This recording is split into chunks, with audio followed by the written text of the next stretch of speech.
ушундай. Сууну эшиктен ташып келебиз. Азыркы замандын жашоосуна талапка бул үйлөр жооп бербейт.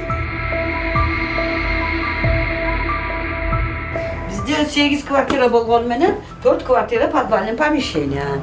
Ушул жерде мен жашайм. Мына.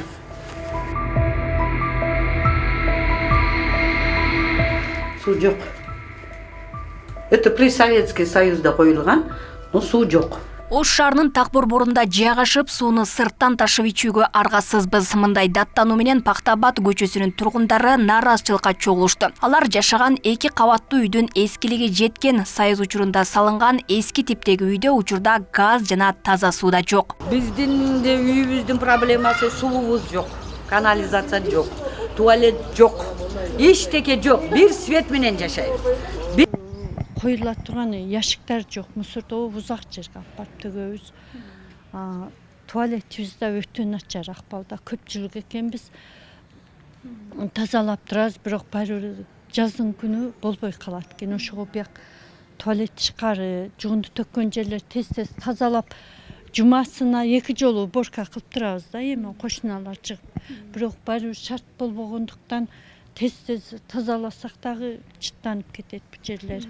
Бул маселеде жашоочулар жергиликтүү бийликке бир нече ирет кайрылышкан, бирок аталган аймакта жер кыртышы бузулгандыктан суу түтүктөрүн орнотууга мүмкүн болбой жатканын себеп кылышкан. Аймактын дагы бир чечилбеген көйгөйү Туракчай Кызыл Сызыкта жайгашып калган. Силердин собственный жериңер деп атат. Ошо жерибизге эски 20 метр красный линия, тектоникалык жаракасы барбы, башкасы барбы? Мурдагы Союз маалында түшкөн 20 метр квадрат метр менен калсын.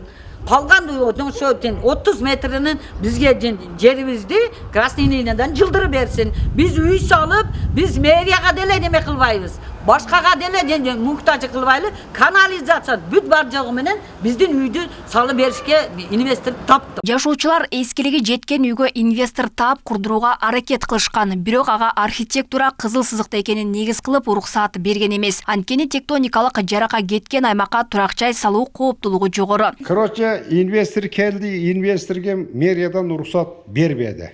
Если мэриядан уруксат берсе, инвестор давно ушул үйдү салып коймок. Аяка жылдырса, бул үйдүн передний фасады да ачылмак. Красный кинеге да жакшы болмок. Бирок уруксат жок. Ана неме ушул мына көрүп атасыңар, ушул жашоо биздики ушундай. Жок, эч кандай абсолютно бир адам жашай турган бизде условия жок. Ошол эле красный линияга магазиндер иштеп атат, башкалар иштеп атат, жаңыдан курулуп атат. Ошол. Аталган көп кабаттуу үй Кооператив жана Пактабад көчөсүнүн кесилишинде жайгашкан. Тиешелүү кызмат ал жер Ош шаарынын деталдык планында жол катары каралганын билдирет. Ал көп патирлүү үй жайгашкан жер Ош шаарынын башкы планында дагы, Ош шаарынын деталдык планда долбоорунда дагы 50 метр жолдун акысына кирип калган. Мындайча айтканда Кызыл Сызыкта жайгашкан үй десек болот. Биз Кызыл Сызыкта жайгашкан жеке менчик жер болсо дагы курулуш нормаларына ылайык эч кандай уруксат иш кагыздарын бере албайбыз, мүмкүн эмес. Себеби ал келечекте ал жолдун акысы. Мечит тарапына аз кагаздан көрөлү да. Мына ошо азыр сиздер берип аткан мына мечит, мына эжелер ночь тиги жогоруда айткан Сулайман болду деп атпайсызбы? Мына объектибиз, мына 50 метр Кызыл Сызыгы. Мында көргөзүп турат. Азырынча бул жайда жашаган тургундарды көчүрүү каралган эмес. Жергиликтүү бийлик Кызыл Сызыкта жайгашып калган турак үйлөр боюнча алдыда комиссия түзүлөрүн билдирди. Мамлекет алардын кепилдигин алат.